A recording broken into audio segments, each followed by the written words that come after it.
अरे साथियों नमस्कार। कैसे हो आप सभी। आशा करती हूँ आप सभी बहुत ही अच्छे होंगे। आपकी पढ़ाई भी बहुत ही अच्छी चल रही होगी। तो आज की क्लास में हम फिर से लेकर आ चुके हैं चैप्टर 4 अर्धनारीश्वर, जिनके लेखक है हमारे रामधारी सिंह दिनकर जी। और हमने पिछले क्लास में चैप्टर 1, चैप्टर 2, चैप्टर 3 तक पूरे जितने भी एग्जाम में क्वेश्चन आ सकते थे वो पूरे हमने कंप्लीट किए हैं।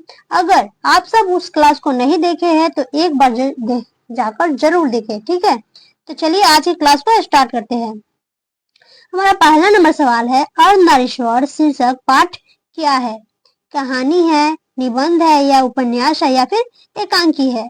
तो जो अर्धनारीश्वर शीर्षक पाठ है वो एक प्रकार का निबंध है। तो हमारा 1 का राइट आंसर हो जाएगा ऑप्शन बी। चलिए अगला नंबर सवाल देखते हैं। अर्धनारीश्वर निबंध के निबंधकार कौन है। रामधारी सिंह दिनकर है, भगत सिंह है, जगदीश चंद्र माथुर है या फिर मोहन राकेश है। तो अर्धनारीश्वर जो निबंध है उनके निबंधकार रामधारी सिंह दिनकर जी है। तो हमारा 2 का राइट आंसर हो जाएगा ऑप्शन बी। चलिए अगला नंबर सवाल देखते हैं। रामधारी सिंह दिनकर का जन्म कब हुआ था। 22 सितंबर 1907 को हुआ था या फिर 23 सितंबर 1908 को हुआ था या 25 सितंबर 1906 को हुआ था या फिर 11 अक्टूबर 1912 को हुआ था। तो रामधारी सिंह दिनकर का जो जन्म हुआ था वो हुआ था 23 सितंबर 1908 को। तो हमारा 3 का राइट आंसर हो जाएगा ऑप्शन बी। चलिए अगला नंबर सवाल देखते हैं। रामधारी सिंह दिनकर का जन्म स्थान है, इनमें से कौन सा है जो रामधारी सिंह के जन्म स्थान है। सिमरिया बेगूसराय बिहार है या फिर इलाहाबाद उत्तर प्रदेश है या महू मध्य प्रदेश है या फिर दुर्ग छत्तीसगढ़ है। तो रामधारी सिंह दिनकर का जो जन्म स्थान है वो है सिमरिया बेगूसराय बिहार। तो 4 का राइट आंसर हो जाएगा ऑप्शन ए। चलिए अगला नंबर सवाल देखते हैं। रामधारी सिंह दिनकर के माता का नाम क्या था। मनरूप देवी था या धनवती देवी था या पूनम देवी था या सावित्री देवी था। तो रामधारी सिंह दिनकर के जो माता जी का नाम था वो नाम था मनरूप देवी। तो हमारा 5 का राइट आंसर हो जाएगा ऑप्शन ए। चलिए अगला नंबर सवाल देखते हैं। रामधारी सिंह दिनकर के पिता का नाम क्या था। रवि सिंह था, प्रकाश सिंह था या प्रभाकर सिंह था या दिवाकर सिंह था। तो रामधारी सिंह दिनकर के जो पिताजी का नाम था वो नाम था रवि सिंह। तो हमारा 6 का राइट आंसर हो जाएगा ऑप्शन ए। चलिए आगे देखते हैं। 7 नंबर सवाल है, रामधारी सिंह दिनकर की पत्नी का नाम क्या था। श्यामवती देवी था या श्यामवती श्यामा देवी या फिर श्यामवती देवी या विद्यावती देवी या प्रभावती देवी। तो रामधारी सिंह की दिनकर की जो पत्नी का नाम था वो था श्यामवती देवी। ऑप्शन बी राइट आंसर हो जाएगा। चलिए अगला नंबर सवाल देखते हैं। उर्वशी किनकी रचना है। उर्वशी जो पाठ है वो किनकी रचना है। रामधारी सिंह दिनकर की है या जयप्रकाश नारायण जी की है या फिर भगत सिंह की है या उदय प्रकाश की है। तो जो उर्वशी रचना है वो रामधारी सिंह दिनकर जी की है और ये प्रकाशित हुई थी 1961 में। इनके लिए ये उर्वशी पाठ के लिए रामधारी सिंह दिनकर को एक पुरस्कार भी मिला था। वो मिला था भारतीय ज्ञानपीठ पुरस्कार और वो मिला था 1972 में, ठीक है। चलिए अगला नंबर सवाल देखते हैं। निम्नलिखित में कौन सी रचना रामधारी सिंह दिनकर की नहीं है। यहाँ पूछा जा रहा है नहीं है। संस्कृति के 4 अध्याय है, रेणुका है, हुंकार है, कोणार्क नहीं है। ऑप्शन डी राइट आंसर हो जाएगा। चलिए अगला नंबर सवाल देखते हैं। रामधारी सिंह दिनकर का मोकामा घाट रेलवे हाई स्कूल में मैट्रिक कब किए। वो कब किए थे वो बतानी है। तो 1925 में किए थे या फिर 1928 में किए थे या 1931 में किए थे या 1920 में किए थे। तो वो किए थे 1928 में। ऑप्शन बी राइट आंसर हो जाएगा। चलिए अगला नंबर सवाल देखते हैं। भागलपुर विश्वविद्यालय में उप कुलपति के पद पर कौन रहे हैं। तो वो थे हमारे Ramdhari Singh Dinkar ji. Option C right answer हो जाएगा। चलिए अगला नंबर देखते हैं। निम्नलिखित में कौन सी रचना रामधारी सिंह दिनकर की है। तेरा स्मरथी या उर्वशी या कुरुक्षेत्र या इनमें से सभी। तो ये भी है, उर्वशी भी है, कुरुक्षेत्र भी है, तो ऑप्शन डी राइट आंसर हो जाएगा। चलिए अगला नंबर सवाल देखते हैं। रामधारी सिंह दिनकर द्वारा रचित उर्वशी कब प्रकाशित हुई? अभी तो हम बताए थे ना 1961 में प्रकाशित हुई थी। 13 का राइट आंसर हो जाएगा ऑप्शन सी। चलिए अगला नंबर सवाल देखते हैं। अर्धनारीश्वर कब प्रकाशित हुई थी? अर्धनारीश्वर जो पाठ है वो कब प्रकाशित हुई थी वो बतानी है, तो वो हुआ था 1952 में।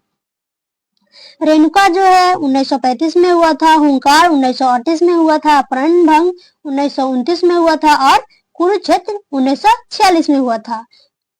तो आप सब ये पूरा को याद रखना, क्वेश्चन कोई भी आ सकता है ना।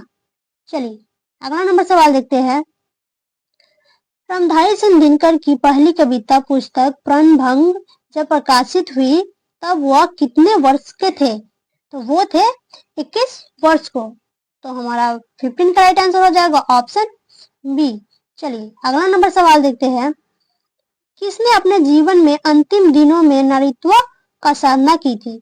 तो वो किए थे Mahatma Gandhi. Option D right answer हो जाएगा। चलिए अगला नंबर सवाल देखते हैं। परशुराम की प्रतीक्षा शीर्षक काव्य कृति किसकी है? परशुराम की प्रतीक्षा काव्य कृति किसकी है वो बतानी है, तो वो हो जाएगा रामधारी सिंह दिनकर की। ऑप्शन ए राइट आंसर हो जाएगा और ये प्रकाशित हुआ था 1963 में। चलिए अगला नंबर सवाल देखते हैं। शंकर और पार्वती का कल्पित रूप क्या है? तो वो है अर्धनारीश्वर, आधा नारी और आधा स्त्री वाला नर। चलिए अगला नंबर सवाल देखते हैं। रामधारी सिंह दिनकर की काव्य कृति रेणुका का रचना काल क्या है? 1935 है, 1935 है या 1936 है या फिर 1937 है या फिर 1938 है? तो वो है 1935। तो 19 का राइट आंसर हो जाएगा ऑप्शन ए। चलिए अगला नंबर सवाल देखते हैं।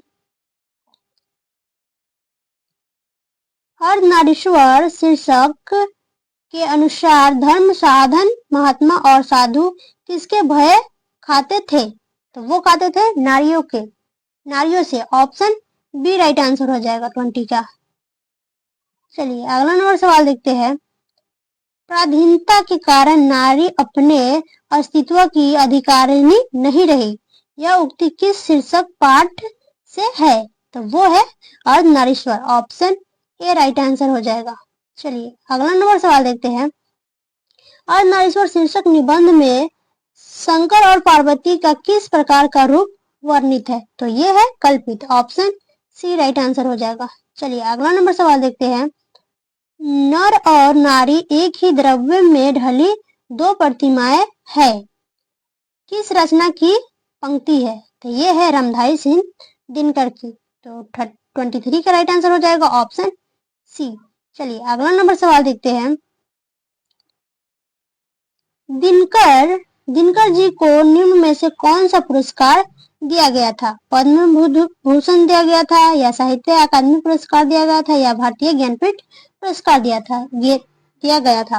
तो इनमें से सभी दिया गया था। ऑप्शन डी राइट आंसर हो जाएगा। पद्म भूषण 1959 में दिया गया था और साहित्य अकादमी पुरस्कार 1968 में दिया गया था और भारतीय ज्ञानपीठ पुरस्कार 1972 में दिया गया था।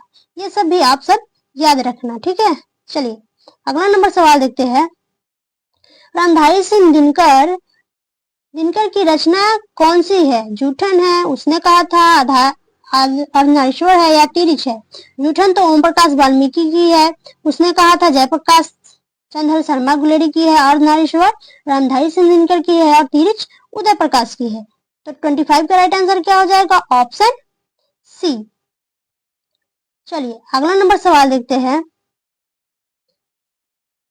दिनकर जी का जन्म बिहार के किस जिले में हुआ था? तो वो हुआ था बेगूसराय में। ऑप्शन बी राइट आंसर हो जाएगा। चलिए अगला नंबर सवाल देखते हैं। दिनकर जी की पहली काव्य पुस्तक कौन सी थी? कुरुक्षेत्र थी, हुंकार थी, या रसवंती थी या फिर प्रणभंग था। तो दिनकर जी की पहली काव्य पुस्तक थी वो थी प्रणभंग। तो 1727 का राइट आंसर हो जाएगा ऑप्शन डी।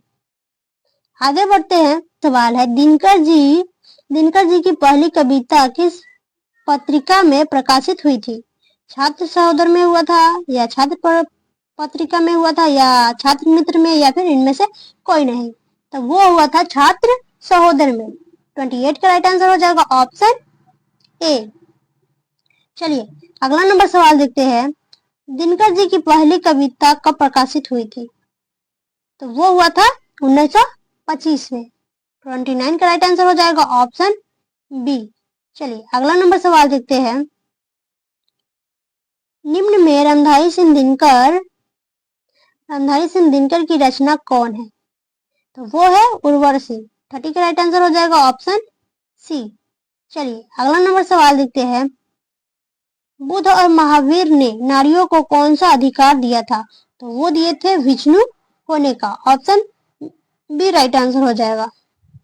चलिए 32 नंबर सवाल देखते हैं। अर्धनारीश्वर शीर्षक पाठ में कौन स्वयं वृत्त बन गया और नारियों को उसने कली मान लिया? तो वो किए थे पुरुष ने। ऑप्शन डी राइट आंसर हो जाएगा 32 का। चलिए आगे बढ़ते हैं। ज्ञानपीठ पुरस्कार से सम्मानित रचना है। ज्ञानपीठ पुरस्कार से सम्मानित रचना कौन सी है वो बतानी है। तो वो है Urvashi. Option A right answer हो जाएगा। चलिए अगला नंबर सवाल देखते हैं। अर्धनारीश्वर कल्पित रूप है। शिव और पार्वती का है या फिर राम और सीता का है या राधा और कृष्ण का है या फिर विष्णु और लक्ष्मी का है? तो अर्धनारीश्वर जो कल्पित रूप है वो है शिव और पार्वती का। ऑप्शन ए राइट आंसर हो जाएगा।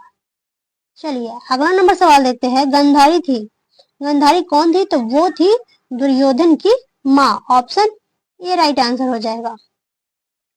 अगला नंबर सवाल है। प्रेमचंद्र थे गीतकार थे या कथाकार थे या कहानीकार थे या फिल्मकार थे? तो प्रेमचंद एक प्रकार के कथाकार थे। तो 36 का राइट आंसर हो जाएगा ऑप्शन बी। चलिए अगला नंबर सवाल देखते हैं। दिनकर किस युग के कवि है? तो वो है छायावदोत्तर युग की। ऑप्शन सी राइट आंसर हो जाएगा। चलिए अगला नंबर सवाल देखते हैं। रामधारी सिंह दिनकर को किस रचना के लिए साहित्य अकादमी पुरस्कार मिला था? वो बतानी है। तो वो मिला था संस्कृति की 4 अध्याय। ऑप्शन सी राइट आंसर हो जाएगा। चलिए अगला नंबर सवाल देखते हैं। रामधारी सिंह दिनकर क्या है? राष्ट्र कवि है या लोक नायक है या समाज नायक है या जन कवि है? तो लोक नायक तो जयप्रकाश नारायण जी है और रामधारी सिंह दिनकर एक राष्ट्र कवि है। ऑप्शन ए राइट आंसर हो जाएगा। चलिए अगला नंबर सवाल देखते हैं।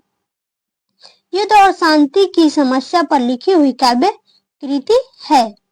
तो वो कौन सी है जो युद्ध और शांति की समस्या पर लिखी हुई काव्य कृति है? तो वो है Kurukshetra. Option B right answer हो जाएगा। आज के लिए इतना है और आप सब आशा करती हूँ आप सब बहुत ही अच्छे से याद किए हो। नहीं